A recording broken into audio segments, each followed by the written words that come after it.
Let me save you some time. Stop saying we don't need men. What I just witnessed and what I just experienced is what a lot of men in RP content, please don't give it such a bad name. You don't know what it is if you don't, because women have a pink pill. But men's strength is unmatched because we do not carry testosterone. I fight with men, I box with men. They're not even allowed to hit us a certain way because it's just, it doesn't make any sense. It's based on biology, okay? It's not about this, it's about biology. You're just built different. The average man is stronger, that don't have no skills, no strength. The average man is stronger than the average female. That's just truth. That's just truth. Maybe pain tolerance is different because of what we're made to endure, but the truth is men are stronger, and it's because they're built for different reasons, okay? They're built to protect. So, I'm at the CVS, and you know I'm always moving this dread. I'm at the CVS, and the security that they have in there, now they had a man, but I didn't see him. The security that they had in there was a 5'3", 120-pound woman with, right? She looked like the girl I need to take on a date, not the girl that need to secure me. And I know there's going to be some women out there that's mad, but you didn't just experience what I just experienced. And I did not feel safe in this store that has security. So I'm going to the ATM. I'm pulling out the max out the ATM will let me. And then this guy comes into the store. Now, they recognize him regularly, but I don't know who he is. He looks like a homeless man. He just starts coming in, pulling drinks up out the machine. He knows all I have to do is just come in here and bulldoze these women and grab. You know why he came in on this shift? Because he's been surveilling the fact that, oh, there's only women on duty and I can get away with it.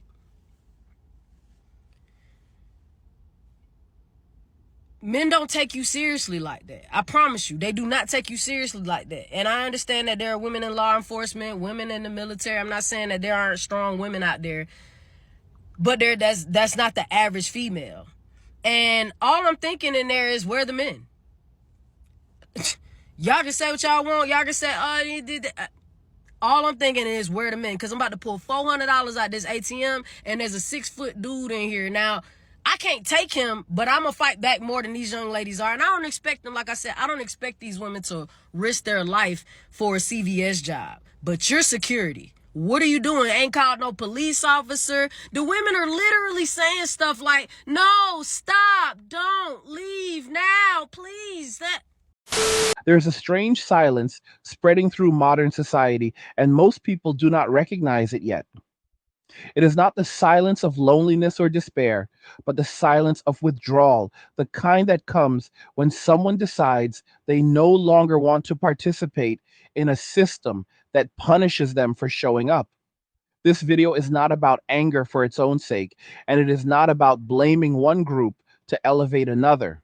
It is about a social shift that has been building quietly for decades, one that finally crossed a point of no return. And if you stay to the end, you will understand why so many men have chosen peace over participation.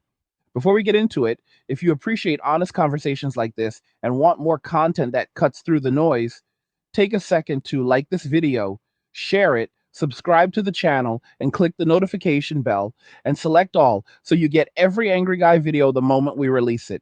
It helps the channel, it helps this message reach people who need to hear it, and it lets me keep doing this work consistently.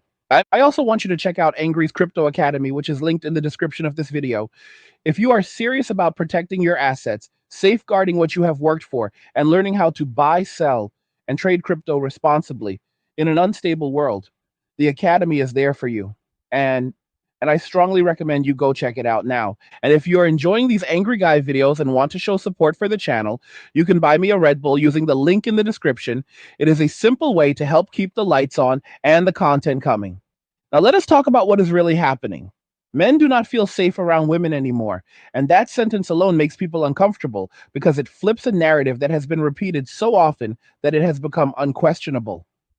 For years, men were told that they were the problem, that their instincts were dangerous, that their presence was threatening, and that their masculinity itself was something that needed to be corrected or restrained.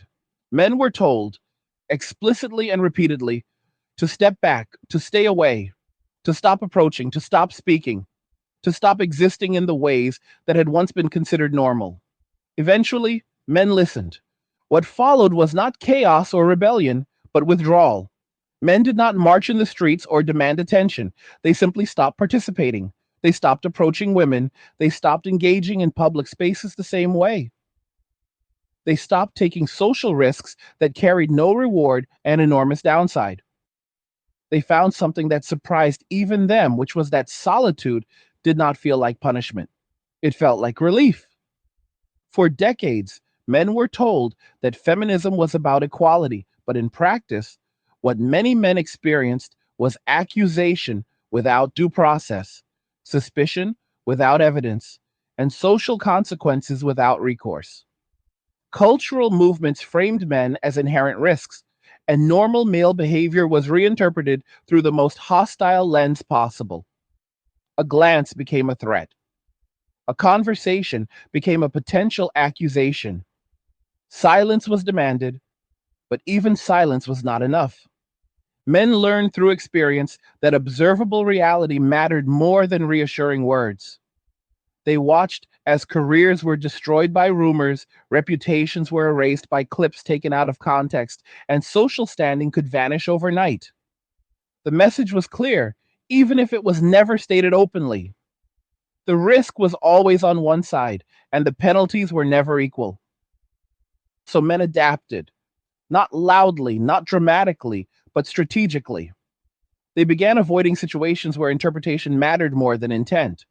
They stopped attending singles events, not out of bitterness, but because the cost benefit analysis no longer made sense. Why invest time, money, and emotional energy into an environment where the default assumption is guilt? Why play a game where the rules change after the outcome is decided? This is where the story begins to diverge from what many expected. When men walked away, they did not spiral into despair. Many found peace for the first time in their adult lives. They discovered that being alone is not the same as feeling lonely. They filled their time with hobbies, fitness, learning, creative work, and financial stability. They simplified their lives and realized how much stress had been normalized in the name of relationships and social approval. Men are minimalist by nature when left to their own devices. When external pressure is removed, many men naturally cut away what does not serve them. They ask simple questions. Does this bring value? Does this create peace? Does this improve my life? When the answer is no, they move on without apology. This is not cruelty, it is clarity. Meanwhile, society continued operating under the assumption that men would eventually return if scolded enough or shamed hard enough. That assumption was wrong. Years passed, and the absence became more noticeable. Dating apps filled with profiles, but fewer men engaging. Singles events saw rows of empty chairs where men used to sit. Social media filled with emotional videos asking where all the men had gone, why no one approaches anymore, why dating feels impossible. The irony is that the men were told to go away, and now that they have, many people are confused by the outcome. This is not a sudden reversal, it is the logical conclusion of decades of messaging. When you tell someone they are unwanted, unnecessary, and dangerous long enough, eventually they believe you. More importantly, they act accordingly. Men learn that attention is currency, time is currency, energy is currency, and once they stopped giving it away freely, they realized how much they had been losing. They stopped paying for expensive dates with no intention behind them. They stopped performing for approval that never arrived. They stopped trying to prove their worth to people who had already decided it was insufficient. There is also something deeper happening beneath the surface. Men are no longer outsourcing their sense of identity. For generations, men were taught that their value came from provision, sacrifice, and responsibility for others. When those roles were stripped of appreciation and reframed as obligation without respect, men reevaluated the deal. They asked why they were expected to give endlessly while being told they were replaceable. Trust, once broken at scale, does not rebuild easily. Men watch systems that were supposed to be neutral consistently favor one narrative while dismissing their experiences outright. They learned that defending themselves often made things worse. Silence became safer than explanation. Distance became safer than engagement. As men entered their 30s and 40s, many realized they no longer desired the traditional outcomes they were told to chase. The promise of fulfillment through partnership no longer aligned with observable reality. Many found satisfaction in routine, autonomy, and peace. They derived enjoyment from mastery, from progress, from quiet mornings without conflict or expectation. This shift has left many people unprepared. Some expected men to return out of necessity or instinct, but men discovered something important. They can survive without validation. They can thrive without constant social negotiation. They can build lives that are stable, calm, and fulfilling without the constant emotional labor that had become normalized. The uncomfortable truth is that this did not happen overnight, and it did not happen without warning. Men spoke about these issues for years, often dismissed as exaggeration or resentment. They were told to adapt, to do better, to be quieter, to be softer, to be less. Eventually, adaptation meant leaving the arena entirely. What we are witnessing now is not a temporary phase, it is a long term recalibration. Men are trusting patterns over promises. They are paying attention to incentives rather than slogans. They are observing outcomes rather than intentions. And based on what they see, many have decided that disengagement is the rational choice. And this is why the silence matters. It signals a population that has opted out not because it hates society, but because society no longer feels worth the risk. Men are not staging a protest, they are living their lives elsewhere. As this continues, the consequences ripple outward. Economic structures, social norms, and cultural expectations were built on the assumption of male participation. When that participation decreases, the strain becomes visible. People ask why things feel harder, why support systems are failing, why stress is rising. The answer is not simple, but it is connected. Men used to stand between reality and chaos, absorbing pressure quietly. When that role is abandoned, reality hits directly. Many are only now experiencing what men shielded them from for generations. This is not revenge, it is absence. Men did not disappear out of spite, they disappeared into simplicity. Tough times are here. The 9 to 5 is history, and the creator economy is taking over. Join Angry's Creator Academy to learn how to build a thriving online business from scratch with minimal investment. Ditch the daily grind and flourish while others falter. Plus, sign up now and get our online business blueprint free. The Academy is linked in the description below. Go check it out now. They chose fewer obligations, fewer conflicts, fewer risks. They chose to keep their resources, their time, and their focus. They chose self preservation in a world that made sacrifice feel foolish. And the most important part of the story is that many men are not interested in returning to how things were. Once peace is found, it is difficult to trade it for tension. Once clarity replaces confusion, the old chaos loses its appeal. This is the part that few want to confront. You cannot demand engagement from people who no longer need your approval. You cannot shame people who have learned to live without validation. You cannot guilt people who have already paid the price and decided it was not worth it. Men walking away is not a threat, it is a decision. And like all decisions, it carries consequences for everyone involved. I want you to think about this as you listen, because this is not about winning an argument. It is about understanding a shift that is already underway. Ignoring it will not reverse it. Dismissing it will not stop it. Only honesty and accountability ever had a chance, and even that window may already be closing. As we continue, ask yourself whether society is prepared for what happens when men no longer volunteer their strength, their stability, and their sacrifice. Ask yourself who benefits from silence and who pays for it. When men step away from society, many assume it must be because they are bitter or resentful, but that assumption misses the deeper reality. What most men experienced was not a single moment of rejection, but an accumulation of signals over years that told them their participation was conditional and their presence was tolerated only when it was useful. Over time, that kind of message reshapes behavior.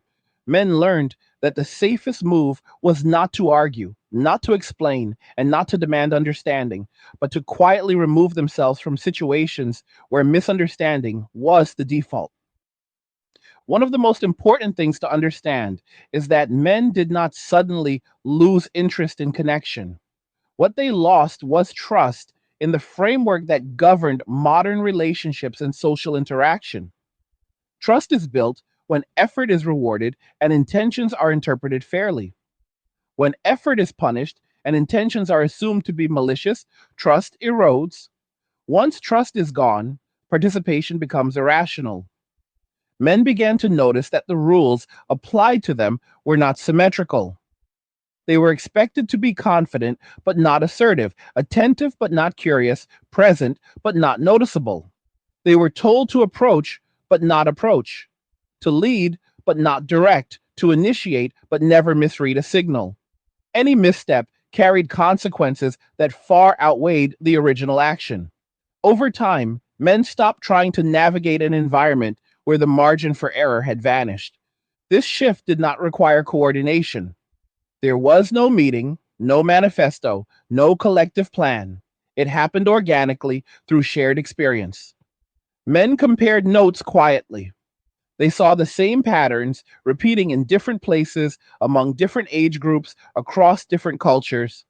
They realized that their individual stories were not isolated incidents, but variations of the same theme. As men withdrew, something unexpected happened. Many found that their mental clarity improved. Without constant social tension, they slept better. Without the pressure to perform or impress, they felt lighter. Without the obligation to explain themselves, they regained focus. This was not escapism, it was recalibration. Men began investing more time in self development, not as a performance, but as a personal standard. They focused on health, financial literacy, technical skills, and creative pursuits. They built routines that were predictable and calming. They learned that peace is not boring when you have lived long enough in chaos. Peace is valuable precisely because it is rare. At the same time, society continued to interpret male withdrawal as something temporary, something that could be corrected with messaging or incentives. That misreading persists today. Many believe that men will eventually return once conditions improve slightly or narratives soften. But this underestimates how deeply the shift has taken root. Once a man experiences life without constant social pressure, it becomes difficult to justify re entering an environment that feels adversarial. Men are practical, they compare outcomes. If solitude produces stability and engagement produces stress, the choice is obvious. This is not ideology, it is pattern recognition. There is also a generational element to this change. Younger men are watching older men step away and learning from their outcomes. They see men who avoided long term entanglements, maintaining flexibility, financial control, and emotional balance. They see men who prioritized autonomy, navigating uncertainty with fewer constraints. These observations shape expectations early. Younger men are also growing up in a world where documentation is constant. Every interaction can be recorded, edited, and shared. Context is fragile. Reputation is brittle. In such an environment, caution becomes common sense. Avoidance is not fear, it is risk management. Men understand that intentions do not protect outcomes. They understand that being good does not guarantee being treated fairly. They understand that the story that spreads is often more powerful than the truth itself. Given these realities, opting out is not weakness, it is adaptation. Meanwhile, many people continue to frame male withdrawal as a failure to mature or commit. This interpretation ignores the evidence in front of us. Men are not failing to adapt, they have adapted successfully. They are living with fewer dependencies, fewer liabilities, and fewer obligations imposed by others. They are not lost. They are optimized for a different set of priorities. One of the most striking changes is how men now define success. Traditional markers like social status or romantic validation have diminished importance. Instead, success is measured in autonomy, stability, and internal satisfaction. A quiet life that runs smoothly is worth more than external approval that comes with constant friction. This redefinition of success creates a gap between expectations and reality. Some expect men to pursue traditional milestones on a predictable timeline. When men do not comply, confusion follows, questions arise. Why are men not dating? Why are they not attending events? Why are they not engaging? The answer is simple: the incentives no longer align. Men are not obligated to participate in systems that disadvantage them. This principle applies universally, yet it becomes controversial when applied to men. When other groups disengage, it is framed as self care or empowerment. When men do the same, it is framed as abandonment. This double standard reinforces the very behavior it criticizes. Another element that cannot be ignored is how conflict has been normalized in relationships. Many men observed that disagreement often escalated quickly into accusation or moral framing. Differences of perspective became evidence of character flaws. Over time, men learned that silence prevented escalation and distance prevented conflict entirely. Men do not avoid difficulty, they avoid futility. Hard work with a clear outcome is satisfying. Emotional labor with shifting rules is exhausting. When effort no longer correlates with progress, disengagement becomes rational. This does not mean men are incapable of empathy or connection. It means they are selective. They reserve energy for environments where mutual respect exists. They invest in friendships, communities, and activities where expectations are clear and accountability is shared. They prioritize predictability over excitement and reliability over intensity. As men step back, many social structures assumed their continued involvement. Financial systems, family expectations, and cultural norms were built on the assumption that men would absorb pressure indefinitely. When that assumption fails, strain appears. This strain is often misattributed to economic conditions or external factors alone, but it is also tied to shifting participation. Men once filled gaps quietly. They took on responsibilities without recognition. When they stop doing so, the absence becomes noticeable. Tasks do not complete themselves. Support does not materialize automatically. The system reveals its dependencies. There is an uncomfortable realization that follows. Men were not interchangeable units of effort, they were stabilizers. When stabilizers withdraw, volatility increases. This is not a moral judgment, it is a structural observation. Some respond to this by attempting to shame men back into participation. Others attempt to entice them with promises that feel vague or conditional. Neither approach works. Shame reinforces withdrawal. Promises without accountability fail to rebuild trust. Trust requires consistency over time. It requires observable behavior that aligns with stated values. Many men do not see this alignment yet. They see temporary adjustments rather than fundamental change. They see language shift without incentive shift. Until outcomes change, behavior will not. Men are not waiting for permission to return. They are evaluating whether return makes sense at all. This evaluation is ongoing and individual. There is no countdown, no tipping point where men collectively re engage. Each man decides based on his own experience and priorities. For many, the answer remains no. The cost is too high, the reward is too uncertain, the risk is asymmetric. In such conditions, abstention is logical. It is also important to recognize that men are not celebrating this shift publicly. There is no victory lap. There is no desire to dominate the conversation. Most men are content to be left alone. Their silence is not an attempt to provoke reaction, it is simply the absence of participation. This silence is often misinterpreted as indifference or disengagement from the world entirely. That is not accurate. Men are still contributing, creating, and building. They are just doing so on their own terms, outside traditional social scripts. They are starting businesses, learning trades, building digital assets, exploring creative outlets, and forming small, trusted networks. These networks are based on mutual respect rather than obligation. They are quiet but resilient. The shift towards solitude also reflects a broader understanding of mental health. Men learned that constant exposure to conflict erodes well being. They learned that peace is not laziness, it is maintenance. It allows for long term productivity and clarity. Men once believed they had to endure discomfort to be worthy. That belief is fading. Worth is no longer tied to sacrifice without return. It is tied to self respect and sustainability. This evolution challenges long held assumptions about male roles.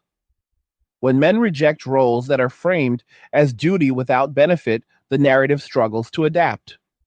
Many expected men to absorb change indefinitely. Men chose instead to set boundaries. Boundaries are often misunderstood. They are not walls, they are filters. They determine where energy flows. Men have learned to guard their energy carefully because they understand how quickly it can be depleted. As this continues, the gap between expectation and reality widens. Some will continue to deny what is happening. Others will attempt to reverse it through messaging alone. Neither approach addresses the root cause. The root cause is not hostility, it is misalignment. Until incentives, accountability, and mutual respect are restored, disengagement remains the rational choice for many men. This is not about nostalgia for the past. It is about adapting to to the present honestly. Men are not asking for privilege, they're asking for fairness. When fairness feels unattainable, they choose distance. And as we move forward, it becomes increasingly important to listen rather than label. Dismissing male withdrawal as immaturity or bitterness prevents understanding. Understanding requires acknowledging patterns without moral framing. And men are not broken, they are responding logically to their environment. Any meaningful change begins with that recognition. As this withdrawal deepens, it exposes a truth that many were never prepared to confront, which is that social systems rely on voluntary cooperation far more than they admit. Men were never forced to participate at the level they did. They chose to because they believed it was meaningful, necessary, and appreciated. Once those beliefs eroded, the cooperation stopped and the system began to wobble. One of the most revealing aspects of the shift is how quickly narratives changed once the consequences became visible. For years, men were told that they were not needed, that society would function better without them leading, initiating, or directing. Yet the moment men stopped doing those things, questions emerged about why stability was declining, why dating culture felt hollow, why institutions felt strained. The contradiction was never addressed directly, but it is impossible to ignore. Men noticed that accountability was often framed as something they alone owed, while reciprocity remained optional. Effort was expected, but appreciation was conditional. Responsibility was demanded, but authority was denied. Over time, men realized that the arrangement was unbalanced, and imbalance always leads to correction, either through reform or withdrawal. Withdrawal became the correction. This did not mean men lost interest in women as people. It meant they lost interest in systems that rewarded chaos and punished restraint. Many men observed that unpredictability was often excused as emotional expression, while their own need for stability was dismissed as rigidity. That imbalance created exhaustion rather than connection. Men began to recognize that peace is not something you find after everything else is settled. Peace is something you build by removing sources of constant disruption. For many, that meant stepping away from environments where conflict was normalized and resolution was rare. Another factor that accelerated this shift was the way public discourse treated male vulnerability. Men were encouraged to open up, but when they did, their concerns were often reframed as entitlement or weakness. The message became contradictory. Express yourself, but only in ways that align with approved narratives. Speak, but do not challenge. Share, but do not expect understanding. Men learned from this inconsistency. They learned that silence was safer than honesty and distance safer than disclosure. Emotional openness without protection is exposure, not strength. So men protected themselves the only way that worked. The result has been a quiet reordering of priorities. Men now ask different questions. Instead of asking how to fit into society, they ask how to build a life that functions regardless of social approval. Instead of asking how to be chosen, they ask how to remain sovereign. Instead of chasing validation, they cultivate self trust. This internal shift is profound because it changes behavior at every level. Men invest differently, they plan differently, they relate differently. They no longer assume that external structures will reward good faith. They prepare for outcomes rather than promises. As this mindset spreads, it challenges long standing assumptions about relationships. Many men now view commitment as a high risk decision rather than an expected milestone. This is not cynicism, it is statistical awareness. When outcomes constantly skew negative, caution becomes wisdom. Men are not afraid of responsibility, they are wary of asymmetric responsibility. When one party bears disproportionate risk, the rational response is to minimize exposure. This principle applies in business, engineering, and life itself. Relationships are no exception. The cultural response to this caution has often been confusion or frustration. Some interpret male restraint as emotional unavailability. Others frame it as avoidance. But from the male perspective, it is discipline. It is the refusal to invest deeply in systems that have proven unstable. Men also began to see how social incentives rewarded behavior that destabilized long term trust. Short term attention often outweighed long term reliability. Public validation often mattered more than private consistency.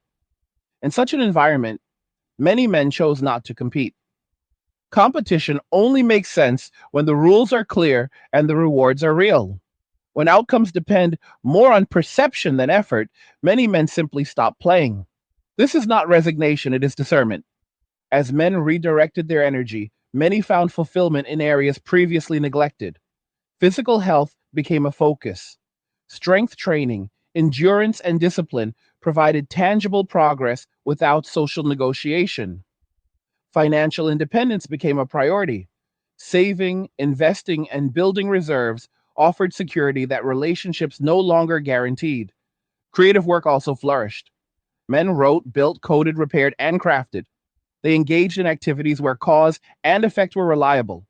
Effort produced results. Mastery brought satisfaction. These pursuits reinforced a sense of agency that had been eroded elsewhere. This return to agency is central to understanding why many men are unlikely to reverse course. Once agency is restored, surrendering it feels unnatural. Men do not want to return to roles where they are responsible for outcomes without authority over decisions. The generational implications of this shift are significant. Young men are absorbing these lessons early. They are not waiting to be disillusioned. They are learning from observation. They see older men who disengaged living calmer, more stable lives, and they internalize those examples. And this learning happens quietly, through observation rather than instruction. No one has to tell young men to be cautious. They see the risks, they hear the stories, they watch the outcomes. Behavior adapts naturally. This is why attempts to reverse the trend through rhetoric alone fail. Messaging cannot override lived experience. Campaigns cannot erase patterns. Trust is not restored by slogans. It is restored by consistent, fair outcomes over time. Men are watching closely. They notice when accountability is selective. They notice when responsibility is one sided. They notice when incentives reward disruption, and they adjust accordingly. Another overlooked aspect of this shift is how it affects male friendships. As men step away from broader social engagement, many invest more deeply in small, trusted circles. These friendships are often quieter, more practical, and more enduring. They are based on shared values rather than social performance. In these spaces, men do not have to explain themselves constantly. They do not have to defend their instincts. They are understood through action rather than narrative. This reinforces the appeal of selective engagement over broad participation. Men also reevaluated how much emotional labor they were expected to perform. They recognized that constant validation of others without reciprocal understanding drained them. Emotional generosity without boundaries leads to burnout. Boundaries restore balance. This recalibration does not make men cold. It makes them deliberate. They choose when to engage and when to withdraw. They invest where trust exists and withhold where it does not. This is not hostility, it is strategy. As men withdraw from traditional dating, the structure itself begins to reveal flaws that were previously masked. Expectations built on assumption no longer hold. When men stop initiating, the system stalls. When men stop subsidizing, costs become visible. When men stop absorbing rejection quietly, tension rises. Some interpret this as men abandoning responsibility. Others see it as men refusing exploitation. The interpretation depends on perspective, but the behavior remains unchanged. Men are opting out. This opt out does not require consensus, it does not require ideology. It spreads because it works. Men who disengage often report improved well being, greater clarity, and stronger internal alignment. These outcomes reinforce the behavior. Attempts to shame men back into participation often backfire because they confirm the very concerns men had. When disengagement is met with hostility rather than reflection, it validates the decision to leave. Men are not seeking validation for their choice, they are content with the results. Peace does not require permission. This is where the conversation becomes uncomfortable for many. It is easier to label men as avoidant than to examine the conditions that made avoidance rational. It is easier to demand engagement than to rebuild trust. It is easier to blame individuals than to reform systems. But avoidance is not the cause, it is the symptom. The cause is a prolonged breakdown in reciprocity, accountability, and respect. Until those are addressed, the symptom will persist. Men understand leverage. They understand that participation is leverage. When participation no longer serves their interests, they withdraw it. This is not vindictive, it is practical. As society adjusts to this reality, there will be pressure to reinterpret male roles again. There will be calls for re engagement framed as necessity. But necessity without respect does not inspire commitment, it inspires resistance or withdrawal. Men are not unaware of these dynamics. They are watching how responses unfold. They are noting whether concerns are acknowledged or dismissed. They are observing whether change is structural or cosmetic. For now, many remain unconvinced. They continue building lives that do not depend on unstable social contracts. They continue prioritizing autonomy over approval. They continue choosing peace over participation. This does not mean the door is locked forever for every man. It means the conditions for return are strict and individual. Trust must be rebuilt slowly through actions rather than promises. Respect must be demonstrated consistently, not demanded rhetorically. Until then, men will continue walking their own paths quietly, without announcement, without apology. As disengagement becomes more normalized among men, it begins to alter expectations around long term relationships in ways that are difficult to reverse.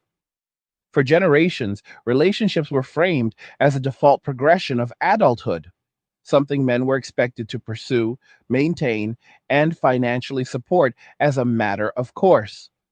That assumption no longer holds the same power.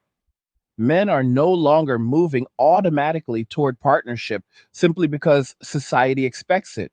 They are evaluating whether partnership improves their lives in measurable, tangible ways. This evaluation is not driven by hostility toward women as individuals. It is driven by experience with systems that repeatedly penalized male investment. Many men observed that commitment increased exposure to risk without providing corresponding security. They noticed that emotional availability was often met with escalating demands rather than mutual support. Over time, they concluded that restraint was not avoidance, but prudence. One of the most difficult realities to discuss openly is how the meaning of commitment has changed. Commitment used to imply shared responsibility, mutual accountability, and long term cooperation. Increasingly, many men experience commitment as unilateral obligation paired with limited influence. When responsibility grows but authority shrinks, commitment becomes a liability rather than a bond. Men also notice that the language around relationships shifted in subtle but important ways. Words like partnership and equality were used frequently, but expectations did not always align with those ideals. Men were still expected to initiate, provide, and protect, while also being told those roles were outdated or unnecessary. This contradiction created confusion rather than cooperation. Confusion is exhausting. Men prefer clarity, even when clarity is uncomfortable. Ambiguity forces constant vigilance. In relationships, vigilance erodes trust. Men realized that many interactions required careful navigation rather than natural connection. Over time, they chose environments where expectations were explicit and outcomes predictable. This recalibration extends to family expectations as well. Many men once assumed they would build families because it was considered the ultimate expression of maturity and success. That assumption is now conditional. Men are asking whether they can realistically provide stability without sacrificing autonomy, mental health, and financial security. For many, the answer is no. This is not a rejection of responsibility, it is a refusal to accept responsibility without safeguards. Men understand risk management. They apply it to careers, investments, and increasingly to personal relationships. When downside risk is disproportionate, exposure decreases. Another overlooked factor is how legal and social frameworks influence decision making. Men are acutely aware that once certain thresholds are crossed, options narrow dramatically. They have seen peers lose years of progress through disputes that offered no clear resolution. These observations are not theoretical, they are grounded in lived experience. Because of this awareness, many men are delaying or declining commitments that previous generations entered without hesitation. Delay is often framed as immaturity, but in reality, it is caution informed by data. Men are not rejecting connection, they are rejecting vulnerability without protection. As men step back, they often redirect nurturing instincts toward projects rather than people. They build businesses, mentor selectively, and invest in systems they control. These outlets provide purpose without unpredictability. They allow contribution without exposure to arbitrary loss. This shift challenges cultural narratives that frame men as incomplete without romantic attachment. Many men now feel more complete than they did when constantly negotiating expectations. They experience fulfillment through competence, autonomy, and mastery rather than external validation. The response to the shift has often been emotional rather than analytical. Some express frustration that men are not showing up as expected. Others attempt to shame men by framing withdrawal as selfishness. But shame has diminishing returns. It loses power, when the target no longer seeks approval. Men understand that social pressure only works when participation is desired. Once participation becomes optional, pressure becomes noise. Men who have found peace are not easily provoked. They have little incentive to re enter conflict. As disengagement continues, it exposes a deeper question about social cohesion. Cohesion depends on shared incentives. When incentives diverge too far, cohesion fractures. Men did not set out to fracture society. They responded to incentives that no longer aligned with collective participation. It is important to understand that men are not seeking to dominate outcomes. They are seeking predictability. Chaos is not empowering, it is draining. Men gravitate towards systems where effort produces stable results.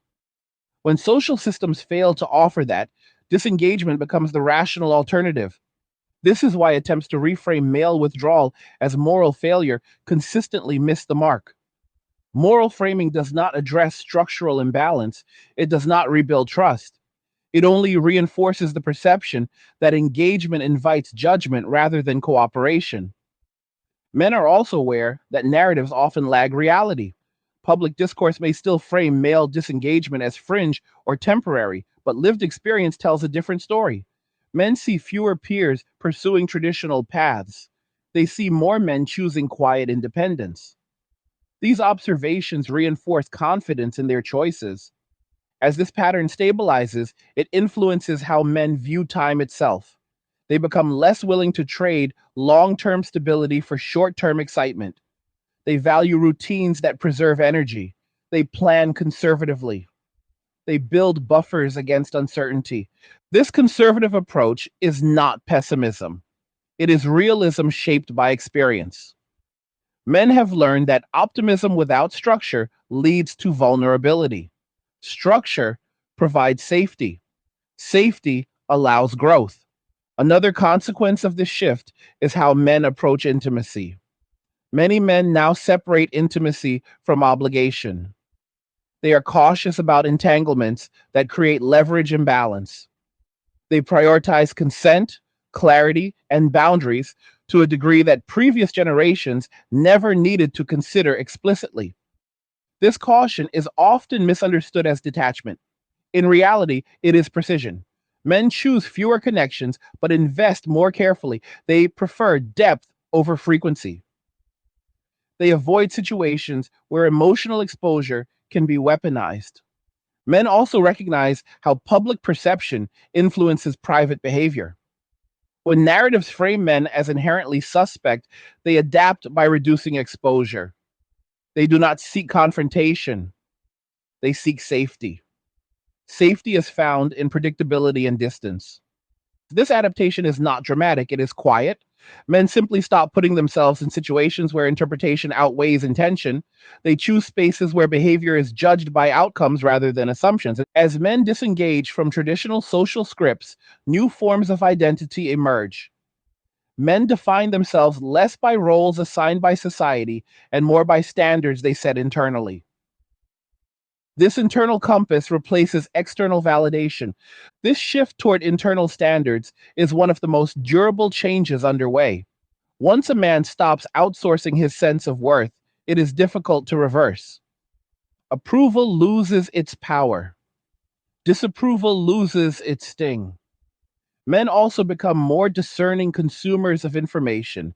They rely on observation rather than rhetoric. They trust patterns over promises. This skepticism extends to all areas of life, including relationships. Because of this, attempts to persuade men through emotional appeals often fail.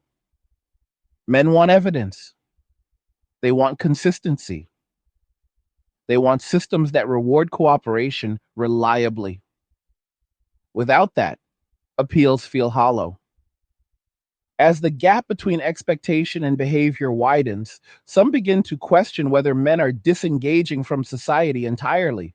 That interpretation is inaccurate.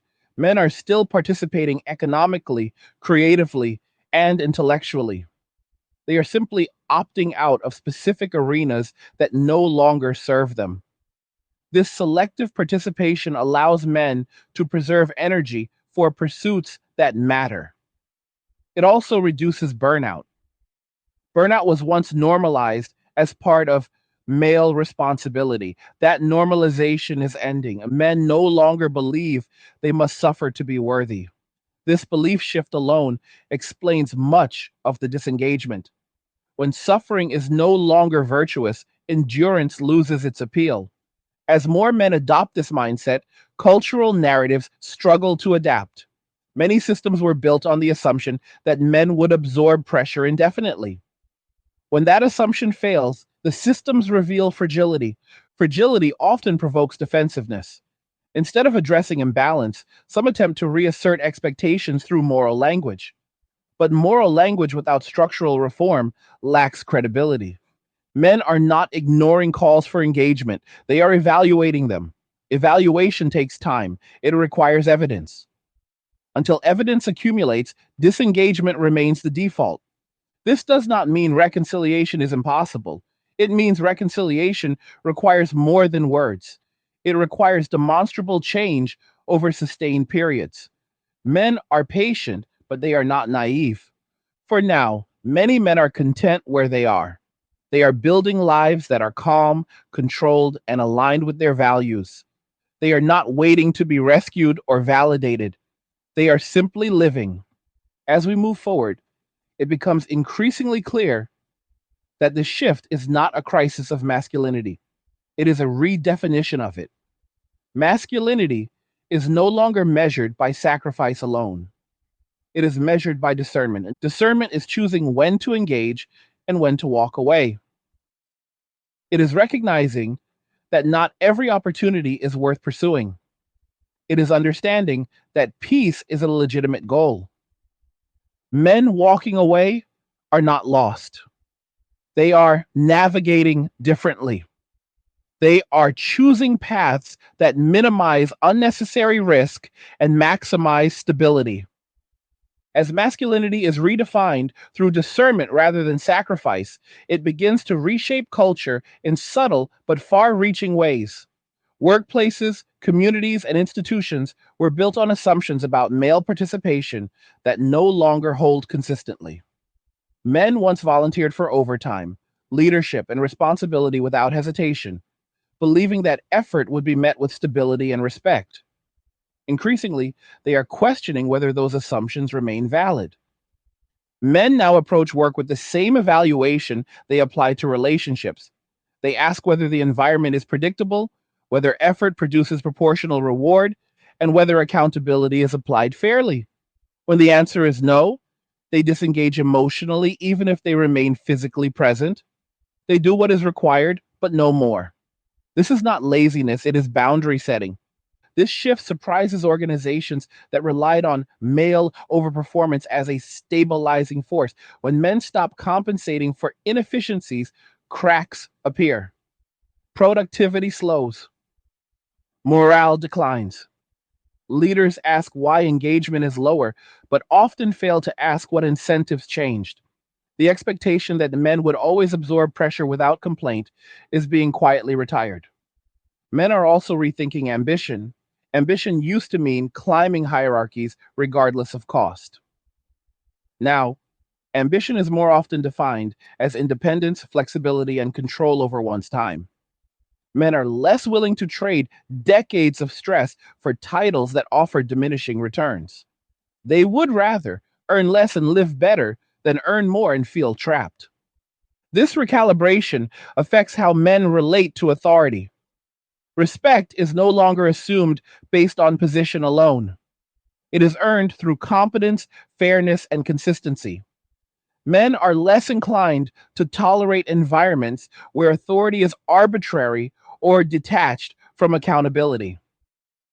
When respect erodes, compliance becomes minimal. As this attitude spreads, it alters workplace dynamics in ways that are not immediately visible. Men stop volunteering for unpaid labor. They stop smoothing over conflicts. They stop filling gaps quietly. The work still gets done, but only within defined limits. This forces systems to confront inefficiencies that were previously hidden. The same pattern appears in communities. Men once took on informal roles as organizers, protectors, and problem solvers. They handled issues quietly, often without recognition. As they step back, communities feel less cohesive, but the cause is often misdiagnosed. The issue is not apathy, it is withdrawal from unreciprocated responsibility. Men learned that reliability without appreciation leads to invisibility. When effort becomes expected rather than valued, motivation declines. Men are not driven by praise alone, but they respond to fairness. When fairness disappears, so does discretionary effort. Another area reshaped by this shift is mentorship. Older men once felt a strong obligation to guide younger generations. Increasingly, mentorship is becoming selective. Men are cautious about investing in others without assurance that guidance will be respected rather than exploited. Mentorship now happens in smaller, more trusted circles. This selectivity changes how knowledge is transmitted. Instead of broad guidance, men share insights privately with individuals who demonstrate accountability and respect. This creates pockets of competence rather than widespread support. The long term effects of this fragmentation are still unfolding. As men redefine masculinity internally, they also redefine success socially. Success is no longer loud, it is quiet, stable, and self directed. Men measure progress by how little chaos they have to manage rather than how much attention they command. This internal metric reshapes behavior across domains. Men now guard their attention carefully. Attention is treated as a limited resource rather than something to be spent freely. This affects how men use technology, media, and social platforms. Many reduce exposure to content that provokes stress without offering insight. They curate their inputs deliberately. This deliberate curation leads to greater mental clarity. Without constant stimulation and conflict, men regain focus. Focus allows for long term planning. Long term planning reinforces stability. Stability reinforces disengagement from volatile environments. The cycle becomes self sustaining. Some interpret this withdrawal as emotional detachment, but it is more accurate to call it emotional discipline. Men are not suppressing feeling, they are choosing where feeling is invested. Emotional investment without return is no longer considered virtuous. This discipline also reshapes how men approach risk. They are not risk averse, they are risk aware. They distinguish between calculated risk and unnecessary exposure. In many social contexts, the downside of engagement has become too unpredictable. Avoidance becomes the rational response. As more men adopt this posture, cultural narratives begin to lag reality. Media and commentary often assume male behavior based on outdated incentives. When men do not respond as expected, confusion follows. This confusion sometimes turns into frustration or moral judgment, but judgment does not alter incentives. Men understand leverage. They understand that participation grants influence. When influence disappears, participation loses appeal. This principle applies universally, yet its application to men is often resisted. Still, behavior continues to follow logic rather than rhetoric. One of the more misunderstood aspects of this shift is how it affects men's sense of purpose. Purpose was once closely tied to service and sacrifice. Now, purpose is increasingly tied to self direction and mastery. Men find meaning in building systems that work rather than maintaining ones that do not. This does not mean men reject contribution, they reject obligation without agency. Contribution feels meaningful when it aligns with values and yields tangible results. When contribution is demanded rather than chosen, it loses meaning. And as men choose agency, they also become more tolerant of solitude. Solitude is no longer framed as failure, it is framed as space. Space allows reflection. Reflection leads to clarity. Clarity reduces susceptibility to manipulation. This tolerance for solitude makes men harder to pressure. Social leverage weakens when individuals are comfortable alone. Men who do not fear isolation are less likely to accept unfavorable terms simply to avoid it. This dynamic explains why shaming tactics are losing effectiveness. Shame relies on the desire for inclusion. When inclusion is optional, shame loses power. Men who have built fulfilling solitary lives are not easily swayed by social disapproval. As this reality sets in, some attempt to reinterpret male withdrawal as immaturity or avoidance of growth, but growth does not require constant engagement. Growth often requires reduction. Removing friction allows capacity to expand. Men are growing differently now. They are growing inward rather than outward. They are refining rather than accumulating. This type of growth is quieter but more durable. The implications of this inward growth extend to how men view the future. Many are planning for resilience rather than expansion. They prepare for uncertainty by reducing dependencies. They simplify finances, routines, and obligations. This simplification is not regression, it is optimization. Complex systems fail more easily than simple ones. Men understand this intuitively. They apply it to life. As men simplify, they also become less reactive. Emotional spikes are replaced by measured responses. This calm is often mistaken for indifference, but it is intentional. Calm preserves energy. Energy preservation is a recurring theme. Men have learned that constant engagement drains reserves. Conserving energy allows for sustained productivity. Productivity reinforces independence. Independence reinforces disengagement from unstable systems. This pattern does not mean men are disengaging from meaning. They are disengaging from noise. Noise confuses, silence clarifies. As clarity increases, men become less susceptible to narratives that rely on guilt or fear. They evaluate claims against evidence. They trust observation over assertion. This skepticism extends to all areas of life. Because of this, attempts to persuade men emotionally often fall flat. Men are not unfeeling, they are discerning. They want alignment between words and outcomes. Without alignment, persuasion fails. This discernment also affects how men view reconciliation. Reconciliation is possible, but only if conditions change materially. Symbolic gestures without structural reform do not rebuild trust. Men have learned to distinguish between appearance and substance. Trust, once lost, is rebuilt slowly or not at all. Men are patient, but patience does not mean passivity, it means observation and over time. Patterns matter more than promises. For now, many men are content to remain where they are. They are not waiting for permission or approval. They are not staging a protest. They are simply living according to revised priorities. These priorities emphasize calm over chaos, clarity over confusion, and autonomy over obligation. They reflect lessons learned through experience rather than ideology.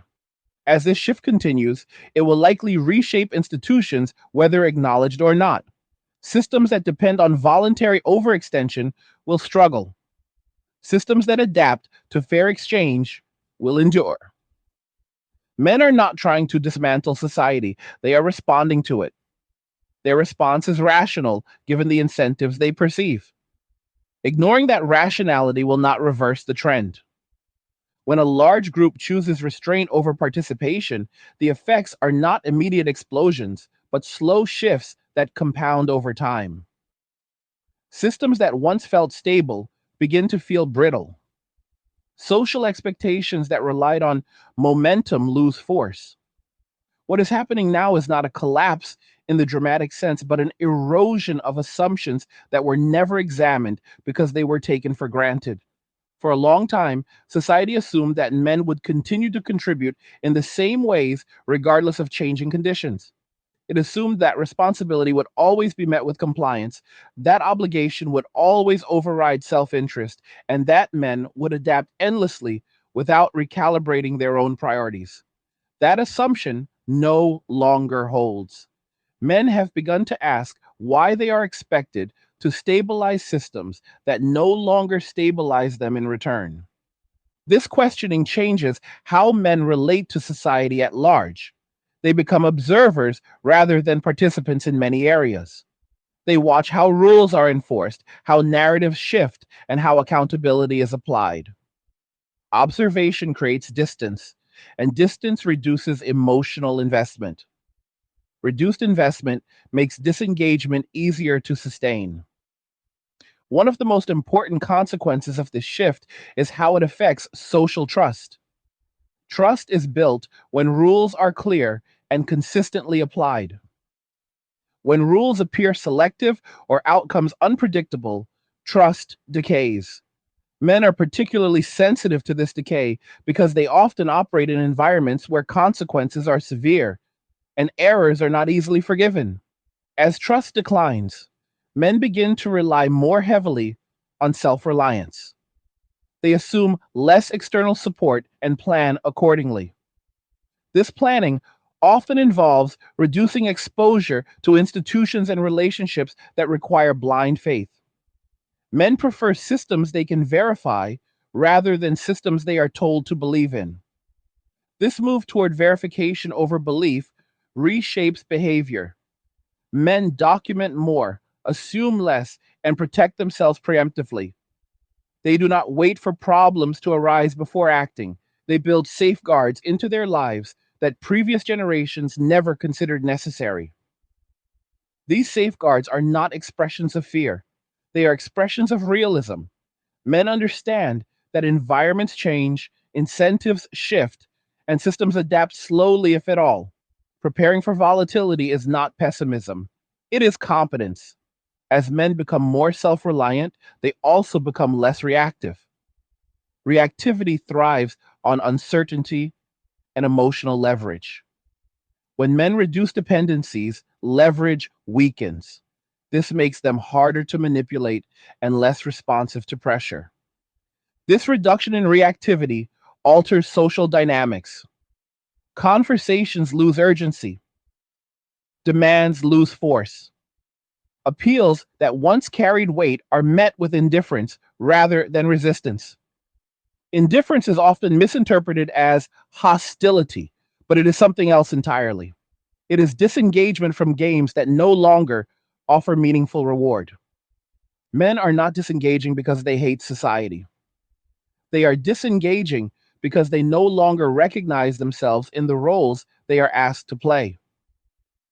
When identity and expectation diverge too far, participation becomes performative rather than authentic. Authenticity matters deeply to men, even if it is not always articulated. Men prefer alignment between internal values and external actions. When alignment breaks down, internal conflict rises. Withdrawal resolves that conflict. This resolution is not dramatic, it is quiet. Men simply stop showing up where they feel misrepresented or misunderstood. They redirect effort toward spaces where their intentions are clear and their contributions measurable. Over time, this redirection accumulates. Entire sectors notice reduced engagement. Volunteer roles go unfilled. Informal leadership disappears.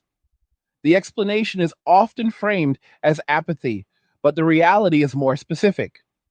It is selective disengagement driven by misalignment.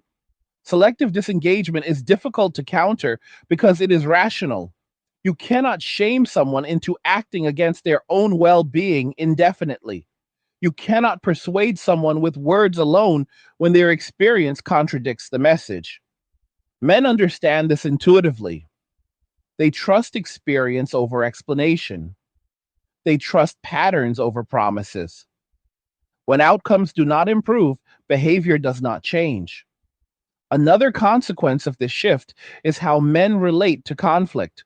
Men once felt obligated to resolve disputes, mediate tensions, and absorb friction to keep things moving. Increasingly, they see that absorbing friction often leads to blame rather than appreciation. They choose instead to step away from conflict entirely. Avoidance of unnecessary conflict improves quality of life. Men who disengage from constant negotiation experience lower stress and greater focus. This reinforces the behavior. Peace becomes addictive in the best sense of the word. As peace becomes the baseline, tolerance for disruption decreases. Men become less willing to accommodate chaos for the sake of social harmony. Harmony that requires constant self sacrifice is not harmony at all, it is imbalance. This understanding reshapes how men approach compromise. Compromise used to be seen as a virtue in itself. Now it is evaluated based on reciprocity. Compromise without mutual concession feels exploitative. Men avoid it. This avoidance further reduces participation in environments where compromise is expected unilaterally. Men gravitate toward contexts where boundaries are respected and agreements are honored. Over time, this creates a sorting effect. Men cluster in spaces that value clarity and consistency. They withdraw from spaces that reward ambiguity and emotional leverage. The result is not isolation, but reorganization. This reorganization is often invisible to those outside it. Men do not broadcast their withdrawal. They do not announce their departure. They simply stop showing up. Absence speaks quietly. As absence becomes noticeable, reactions vary. Some attempt to reinterpret male disengagement as a failure to adapt.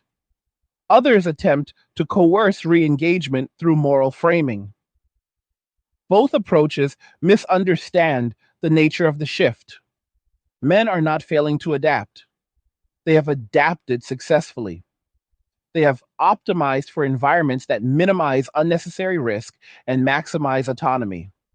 This adaptation is internally coherent and externally resilient. Resilience is a key outcome of this shift. Men who disengage selectively are often better prepared for uncertainty. They carry fewer obligations, maintain greater flexibility, and recover more quickly from setbacks. These advantages reinforce the decision to disengage. This resilience also changes how men perceive future challenges. They are less fearful of disruption because they have already reduced dependencies. They are less anxious about social judgment because they have decoupled self worth from approval. Decoupling self worth from approval is transformative. Once approval is no longer the currency of value, many social pressures lose their power. Men become self directed rather than reactive. Self direction leads to intentional living. Men plan their days, manage their energy, and choose their engagements deliberately.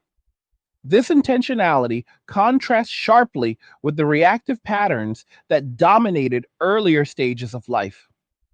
As men live more intentionally, they also become more patient. They are less driven by urgency and more focused on sustainability. Short term gains lose appeal when they threaten long term stability. This patience frustrates systems built on constant engagement. When men slow down, momentum stalls. Processes that relied on enthusiasm struggle. This friction reveals which systems were dependent on unexamined assumptions. The revelation is uncomfortable but necessary. Systems that cannot function without disproportionate male investment must either adapt or decline. Men are no longer willing to subsidize dysfunction silently. This does not mean men are hostile to change. They welcome change that improves fairness and predictability. What they reject is change that increases obligation without increasing agency. Agency is central to this entire shift. Men are reclaiming agency over their time, energy, and attention. This reclamation is not loud, but it is firm. Agency, once reclaimed, is rarely surrendered again. As agency becomes the guiding principle, men become less susceptible to narratives that frame sacrifice as virtue without benefit. They ask practical questions. What is the return? What is the risk? What is the alternative? When alternatives exist, participation becomes optional. Men have discovered alternatives in solitude, in selective engagement, and in self directed projects. These alternatives weaken the leverage of traditional expectations. This weakening of leverage explains why calls for engagement feel increasingly hollow. Men are not ignoring them out of spite, they are evaluating them against viable alternatives and finding them lacking. Evaluation replaces emotion. Emotion once drove participation through guilt, hope, or fear. Evaluation relies on evidence. Evidence rarely supports a return to unstable systems. As this evaluative mindset spreads, it reshapes cultural conversations. Emotional appeals lose effectiveness. Data, consistency, and accountability become more important. Men want to see change, not hear about it. Change takes time. Men understand this. They are willing to wait, but waiting does not mean waiting passively. It means continuing to live according to revised priorities while observing whether conditions improve. For now, many men see no compelling reason to reverse course. Their lives are calmer, clearer, and more aligned than before. They are not looking back with regret, they are moving forward with intention. And this forward movement is quiet, but it is steady. It does not seek validation, it does not require consensus, it simply continues. As we reach the end of this discussion, it becomes clear that what we are witnessing is not a temporary mood or a fleeting reaction, but a long term behavioral shift rooted in lived experience. Men did not arrive here overnight, and they will not leave overnight either. This shift was shaped by years of observation, adaptation, and quiet recalculation. It represents not a rejection of society itself, but a refusal to continue participating under terms that consistently produced instability and loss. One of the most misunderstood elements of this shift is the assumption that men are waiting for the right words to bring them back. This assumption misunderstands the nature of trust. Trust is not restored through reassurance alone.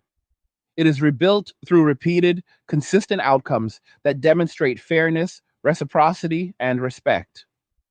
Men are not persuaded by declarations, they are persuaded by patterns. Patterns are what taught men to walk away in the first place. They observed how effort was treated, how accountability was distributed, and how risk was assigned. They noticed that when things went wrong, responsibility flowed in one direction. Over time, they learned that the safest response was not to argue with the pattern, but to remove themselves from it. This removal was not an act of aggression, it was an act of self preservation. Men realized that they could not continuously give without receiving stability in return. They realized that endurance without appreciation leads not to strength, but to depletion. Walking away was not a failure of character. It was a correction of course. As men corrected course, they discovered something important about themselves. They were more capable than they had been led to believe. They did not need constant external validation to function. They did not need chaos to feel alive. They did not need approval to justify their existence. These realizations were liberating. Liberation changes behavior. Men who feel liberated do not rush back into environments that once constrained them. They move cautiously. They assess carefully. They protect what they have gained. Peace, once earned, is not easily traded away. This is why many attempts to reignite participation feel disconnected from reality.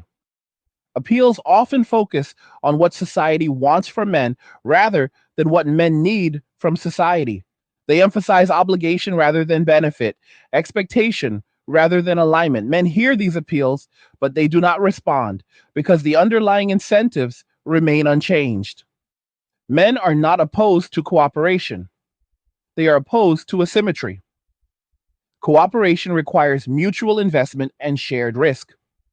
When cooperation becomes one sided, it stops being cooperation.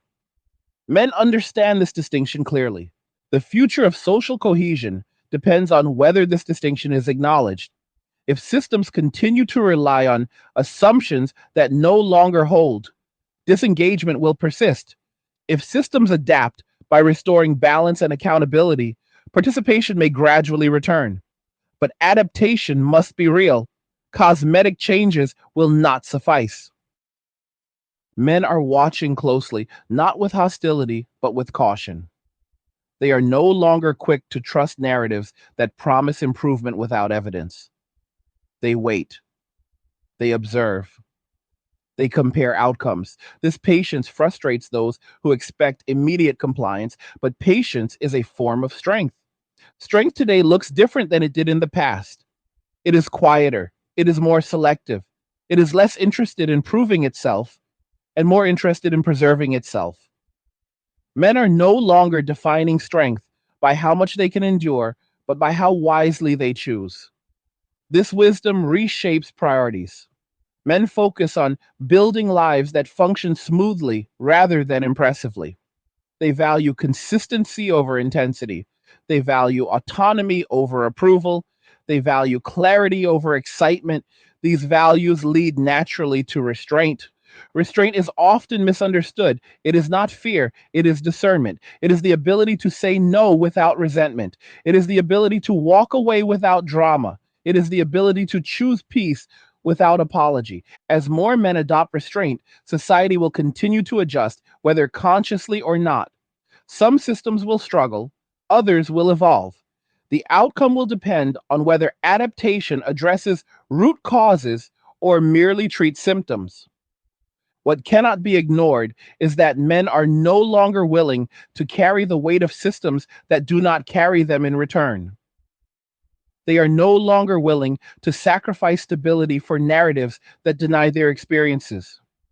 They are no longer willing to be present in spaces where their intentions are assumed to be harmful. This does not mean men are closed off to connection. It means connection must be grounded in mutual respect and clear boundaries. Men are open to cooperation that honors reciprocity. They are open to relationships that offer peace rather than perpetual negotiation. They are open to engagement that feels safe and fair. Safety in this context is not about physical threat. It is about predictability, fairness, and the assurance that one mistake will not define an entire life. Men seek environments where errors can be addressed without destruction and where good faith is assumed rather than questioned. Until such environments are common, men will continue choosing distance. Distance is not abandonment, it is an adjustment to reality. It allows men to live according to their values without constant friction. As this reality becomes more visible, conversations will continue. Some will be productive, others will be defensive. Progress will depend on whether listening replaces labeling and whether accountability replaces accusation. Men are not asking to be centered, they are asking to be treated fairly. They are asking for systems that reward cooperation rather than punish participation. They are asking for stability in exchange for effort. These are not unreasonable requests. They are foundational to any sustainable system. Ignoring them does not make them disappear, it simply deepens disengagement. As you reflect on everything discussed here, consider what you have observed in your own life. Look at patterns rather than isolated incidents. Notice where participation feels rewarded and where it feels costly. Notice who continues to show up and who quietly steps back. Disengagement is rarely loud. It happens one choice at a time. One decision not to attend, one decision not to initiate, one decision to prioritize peace over pressure.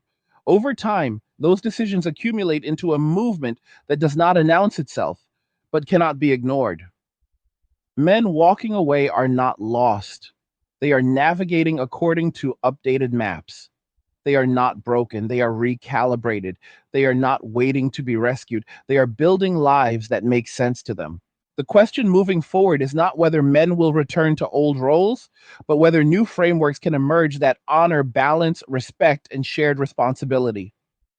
Without that, The quiet path many men have chosen will remain the most rational one. Now, I want to hear from you. What did you think about what we discussed today? Do you agree with what you are seeing around you, or do you see it differently? Leave a comment and share your thoughts, because these conversations matter and they shape what comes next. And like the video if you like it. Do not forget to subscribe. And if you like the video, share the video. And just remember that all roads lead to MWA, Men Walking Away, and cheers. Nothing says you care like crypto. Nothing can compare. Nothing says you care like crypto. Oh, nothing can compare to crypto.